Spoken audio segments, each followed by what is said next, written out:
ஏங்க இன்னைக்கு ஒரு சின்ன கேம். இந்த 4 நம்பர்ல 3 நம்பர் இங்க வச்சீங்கன்னா 20 வரணும் டோட்டல். சரிங்களா? யார் ஜெயிக்கிறாங்களோ அவங்களுக்கு இந்த 500 ரூபாய். நீங்க ஜெயிக்கலனா எனக்கு 500 ரூபாய் கொடுத்துடணும். இந்த இது சாதாரண கேம். குடி. ஓகே.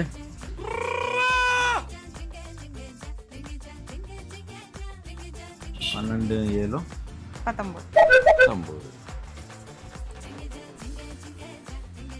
10 18 21 எல்லா நம்பர் வச்சுட்டேன். சரி நீ இப்போ 20 கரெக்டாக இது பார்ப்போம். நான் வைக்கிட்டா? இப்போ கூட்டுங்க. 9 4 9 7 16 16 4 20.